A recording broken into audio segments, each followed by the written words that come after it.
Assalamualaikum warahmatullahi wabarakatuh. Balik lagi dengan gua Jikir. Sudah lama kita tidak bersua. Gua sibuk. Sebenarnya so sibuk sih. Tapi dengan keresahan melihat keadaan Indonesia, hati gua bergetar. Dan ini harus disuarakan.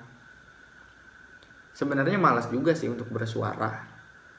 Karena kalian tahu, siapa sih yang mau melihat video yang sederhana ini? Seberapa banyak sih pengikut gua? Gitu loh. Ya kan seharusnya ada sekelompok yang menaungi pembicaraan-pembicaraan seperti ini. Katakanlah BEM Muhamka yang selalu tampil di garda terdepan menaungi mahasiswanya agar bisa berdialektika membicarakan isu-isu nasional. BEM Muhamka, apa kabar? Semoga kau baik-baik saja. Jangan sampai kau sengaja menutup mata dan telinga agar tidak mendengar dan melihat jeritan-jeritan rakyat. Gue bingung keberadaan BEM Muhamka ini di mana dan kesibukannya apa. Apa gue yang nggak tahu? Apa memang benar-benar pasif? Apalagi kau sengaja menutup mulut untuk tidak bersuara menyuarakan hak-hak rakyat. Apalagi tidak bersuara dengan keadaan Indonesia dengan seperti ini. Turut berduka cita. Semoga lekas membaik. Gak usah baper. Ini bentuk kepedulian mahasiswa biasa kepada BEM Muhamka. Semoga bisa tetap mengendalikan surutnya, padamnya semangat perjuangan, semangat selalu mempertahankan Indonesia. Karena Indonesia hari ini kalau tidak diperjuangkan, mau seperti apa nasibnya? Kita sama-sama tahu akhir-akhir ini pemerintah dihujani kritikan oleh berbagai kelompok. Cobalah kita sama-sama membicarakan hal tersebut. Gue sampai belibet gitu loh gue ngomong, karena ini resah sekali gitu loh. Gimana ya, Indonesia kita sama-sama tahu gitu loh permasalahan akhir-akhir ini. Gue juga bingung mulainya mau dari mana.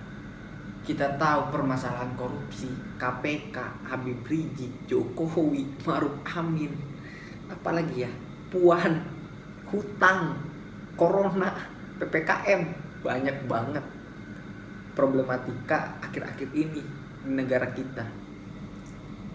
Hemat gua sih, ini pemimpin yang gak becus untuk memimpin negeri, karena hanya modal narasi tanpa substansi gitu loh. Jadi yang dia bicarakan itu omong kosong. Dia seperti mimpi di siang bolong, tidak akan terjadi. Bicaranya apa, nyatanya apa. Ya di postingannya kayak gimana, aslinya gimana kayak gitu loh. Bingung gitu loh. Apa yang seharusnya kita benahi? Gerakan apa yang bisa menggetarkan ataupun merubah pemerintah itu kembali normal? Ya kita sama-sama tahu kalau ucapan Rasulullah SAW nggak mungkin bohong dong. Sabda Nabi, beliau mengatakan jika urusan jika urusan diserahkan bukan kepada ahlinya, maka tunggulah kehancuran itu. Silahkan jawab oleh teman-teman, sudah hancur apa belum gitu. Menurut gue sih udah hancur. Ntar gue sebat dulu, karena gimana ya, kalau tidak sebat kayaknya kurang untuk berbicara seperti ini. Wah, alangkah indahnya kalau tidak ada pandemi, kita berbicara langsung.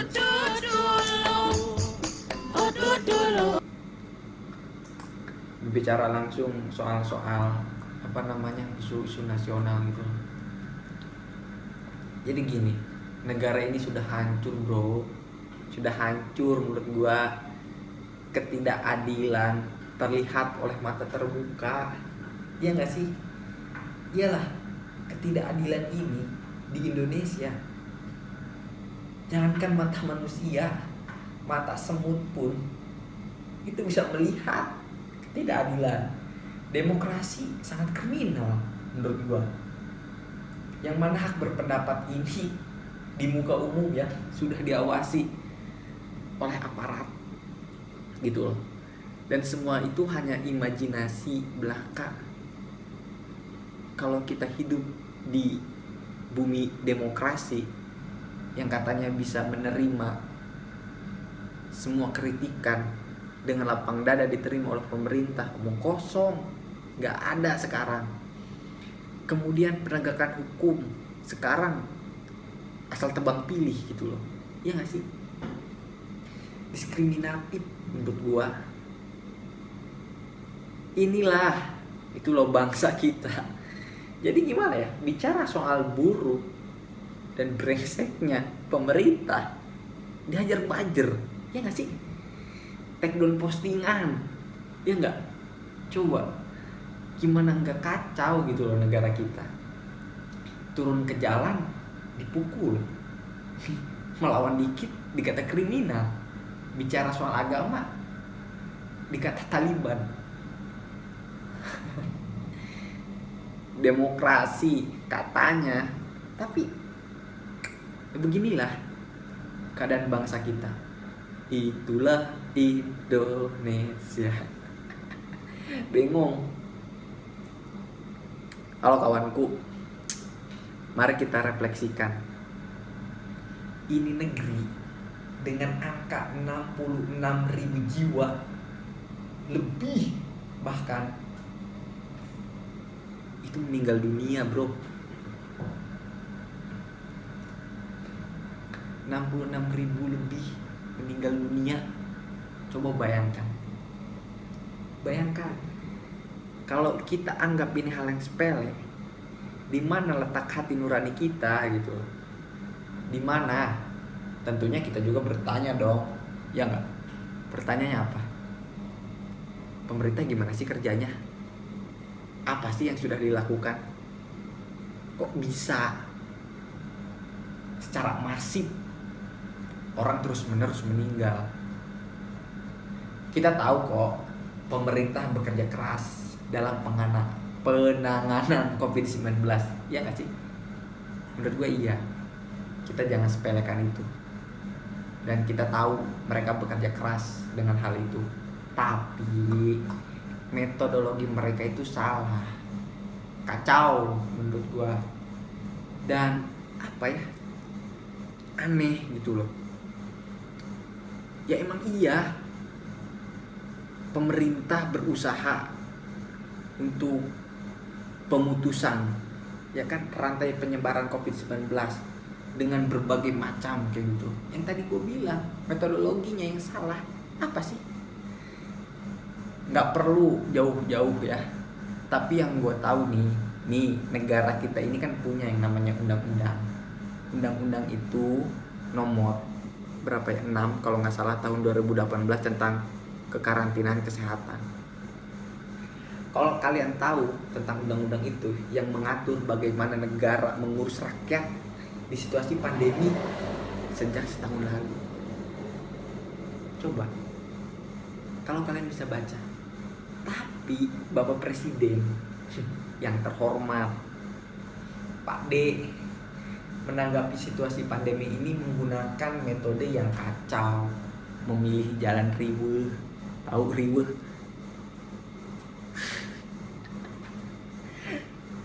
Aneh gitu loh. Dan represif bagi gua gitu loh metode yang dijalankan oleh Jokowi. Karena menurut gua mereka itu terlalu sibuk gonta-ganti nama dalam istilah pengendalian COVID-19.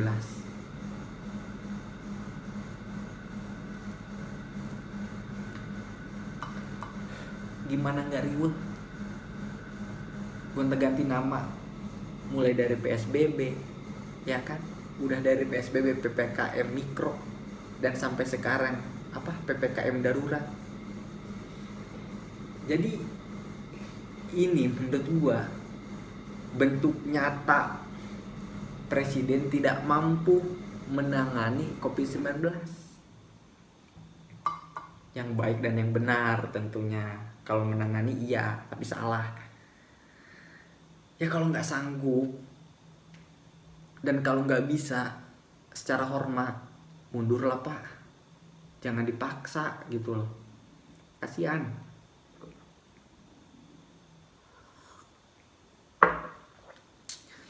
Anjir, gue diciduk nggak ya? Menurut lo gue diciduk gak?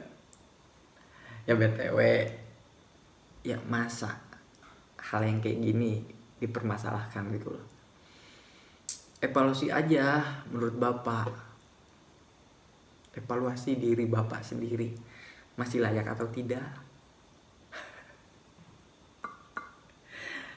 Gitu loh.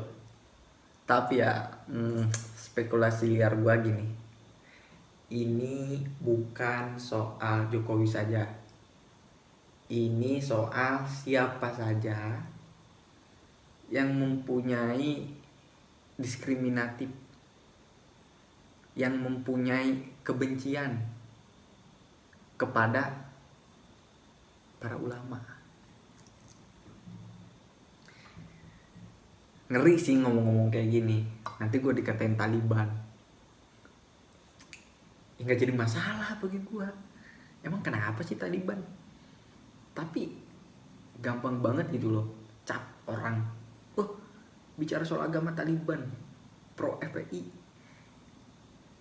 pengikut Habib Rizik, kadrun gitu. Emang kenapa sih? Emang gak boleh? Mengapa? Aduh. Bro, gini, menurut gua ini salah bukan soal Jokowi, bukan. Ini salah siapa saja yang mempunyai kebencian kepada para alimin ulama kayak gitu. Karena pada dasarnya mereka akan terus-menerus menegakkan ketidakadilan, dan itulah yang dibenci oleh para penguasa kayak gitu loh. Karena mereka tidak mau dibuka gitu loh kebodohannya, padahal udah jelas-jelas terbuka. sedih nggak? Sedih lah. Indonesia walaupun sekuat Badak Jawa, lu tahu Badak Jawa, ini daerah gua, Ujung Kulon. Indonesia walaupun sekuat Badak Jawa, sekuat urat malu Jokowi, kalau internalnya tetap seperti mereka, nggak mungkin bisa Indonesia dibenahi. Nggak, mundur, nggak bakal bisa. Gitu loh. Iya nggak? Ya nggak? Oke, gue mau tanya dah sama lu pada. Tapi sebelum gue mau nanya, gue mau kasih tahu nih, gue orangnya nggak suci, masih banyak penuh maksiat, dan bahkan bukan ahli agama, banyak kekurangan kayak gitu. Jadi jangan anggap bicara kayak gini kok sok pintar gitu loh. Dan namanya berpendapat, terserah dong mau ngomong apa gitu loh. Tapi yang sopan katanya, ya sopan gitu. Namun nih yang jadi pertanyaan, mikir gak sih kalian, negara kita ini hancur, kacau balau, bencana silih berganti menghantam negeri ini. Ini tuh ulah manusia yang gak punya etika, yang gak punya adab, kebencian kepada manusia. Manusianya itu siapa sih? Para ulama, para habaib. Racun darah mereka. Hati-hati jika bisa-bisanya kriminalisasi ulama. Inilah yang terjadi. Ini yang terjadi.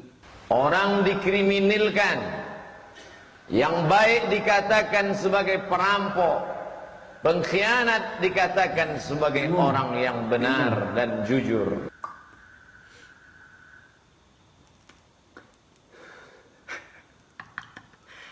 Enggak, bingung gak sih? Ngomongin matinya 66.000 lebih, tapi tiba-tiba masuknya itu kok ke ulama gitu. Apa salah kita gitu? Kan gue bilang, siapa aja yang melakukan hal tersebut gitu loh, diskriminasi, ya kan?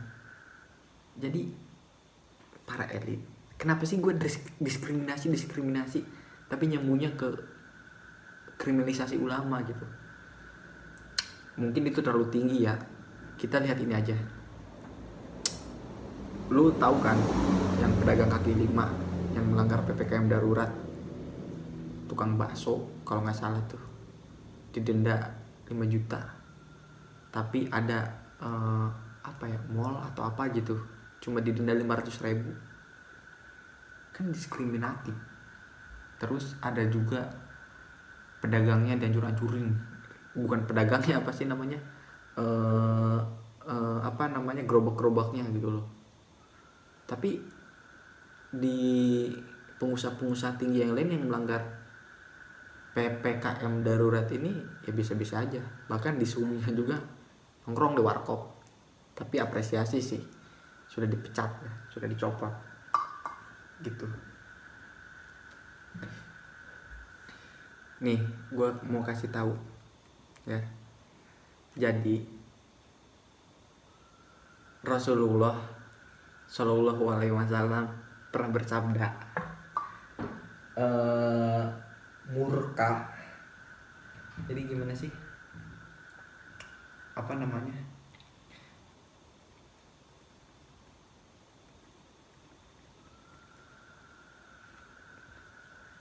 Nih, gue mau kasih tahu, sesungguhnya Nabi Muhammad itu telah bersabda, sedangkan beliau di atas mimbar. Coba bayangkan, apa keadaan kaum yang menyakiti aku dalam nasab dan kerabatku? Ingat,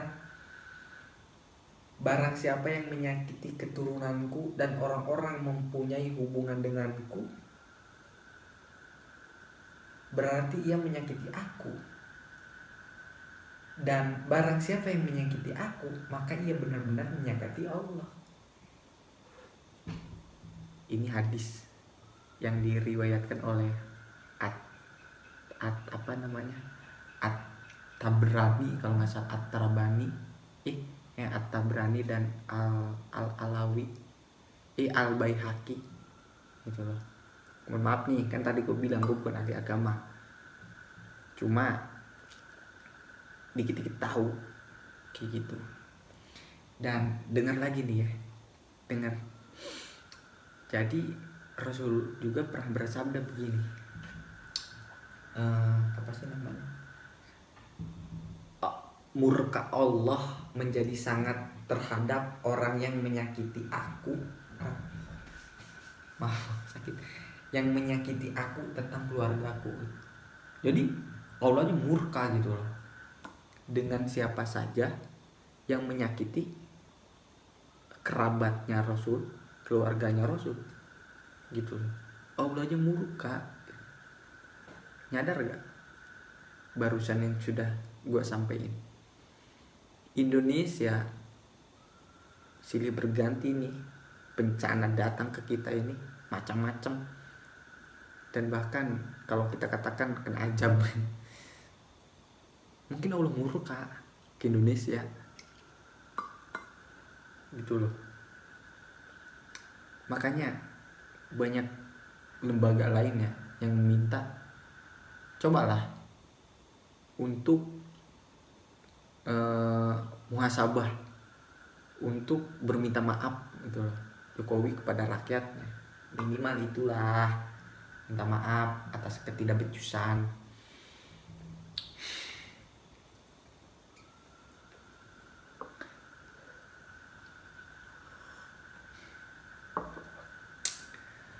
Lah emang ulama mana sih yang dimaksud gitu loh. Katanya ulama mana yang dimaksud keturunan Nabi, ya kan? Pasti lu bertanya-tanya kan kayak gitu, ya kan? Nih, yang gue tahu tuh gini, apa sih namanya? Dalam ajaran Islam dilarang menyakiti atau memusuhi ahlu bait ataupun keluarga Rasul gitu. Di Indonesia disebutnya itu para habaib. Tahu? Itu poinnya. Apa sih kalau kalian tahu yang organisasi mencatat semua marga itu apa sih namanya? Literatur Robito Alawiyah, ya kan?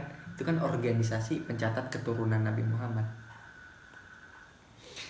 Mendata ada 151 151 marga segaris keturunan Nabi yang masih ada di dunia, termasuk Indonesia. Betul, termasuk Indonesia. 151. Di Indonesia dari 100 kabilah Asadah Alawiyah kini hanya 68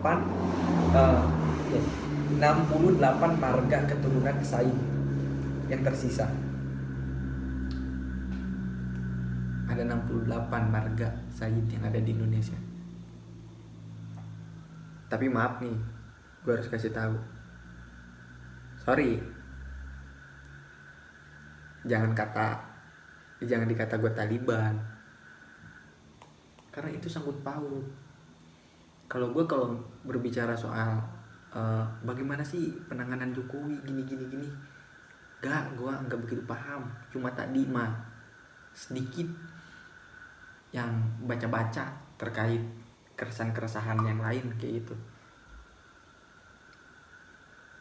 Tapi pada dasarnya itu Indonesia sekarang seperti ini tuh ya gara-gara ketidakadilan tidak tegak, kriminalisasi ulama, ya kan, kemaksiatan merajalela itu, dan orang-orang yang pintar, penguasa itu berlagak sok pintar, belaga gitu untuk bijak, padahal dia munafik, menutupi kebenarannya demi kepentingan. Menegakkan keadilan di dalam hidup ini gue sorry juga di antara kita sesama manusia.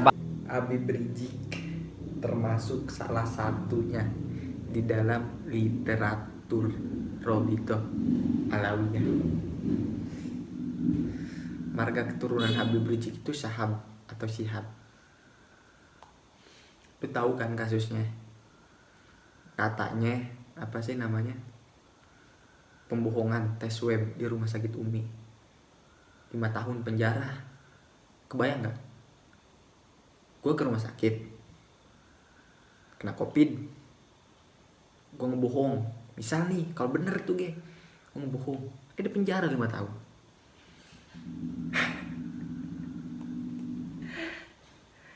Sekarang banyak kan yang menghina beliau, meninggal dunia. Ya meninggal dunia bukan karena Habib Rizik, karena Allah yang meninggal mah. Terus kuburannya ada yang ambruk. Beliau orator apa namanya?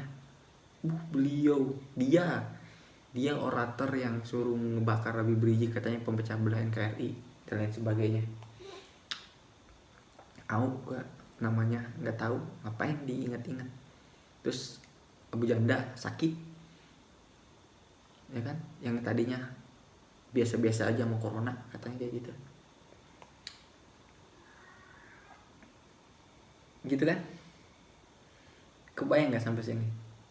Kebayang lah. Jadi Indonesia sedang tidak baik-baik saja tuh seperti ini menurut gua. Ini pandangan gua kayak gitu. Jadi ini yang harus dibenahi kayak gitu. Nah udah begitu ya, banyak nanti pada kepanasan kalau misalkan gua terus-menerus membicarakan soal ini. Banyak yang kepanasan. Kayak gitu.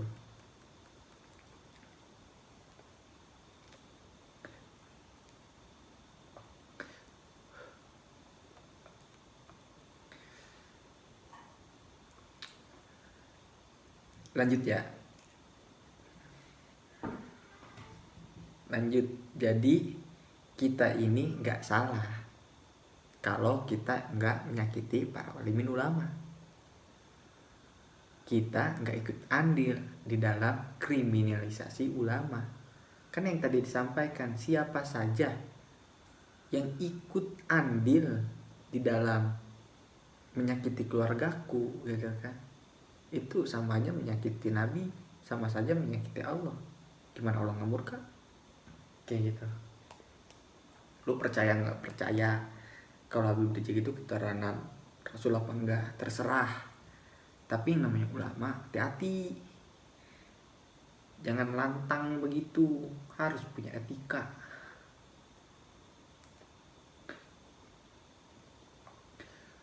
Itu mungkin itu keresahan gua terhadap Indonesia yang sedang lumpuh, sedang sakit, kayak gitu. Ayolah kawanku, bersuara. Sudah lama kau tidur. Mari bangun, buka mata, lihat Indonesia.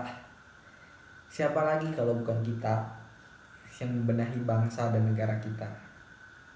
Hah? Siapa lagi? Mungkin hanya itu, karena sudah ngelantur gue bicara, yang bisa luapkan untuk negara tercinta. Semoga memantik kawan-kawan yang ada di lembaga mahasiswa agar bisa bersama untuk melawan.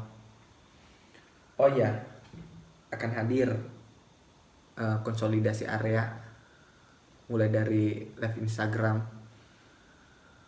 Daripada gue menunggu keberadaan BEM Hamka, gue inisiatif, gue membuka ruang diskusi untuk teman-teman melalui sosial media, yaitu di Instagram. Gue nanti minta partisipasinya, ataupun secara sukarela untuk menjadi narasumber, ataupun mengasih saran isu-isu apa yang perlu kita bahas, kayak gitu. Oke, hanya itu yang bisa gue luapkan. Salam cerdas bersama dalam dialektika. Terima kasih. Billahi fisabilil haq fastabiqul khairat. Assalamualaikum warahmatullahi wabarakatuh. Pamit.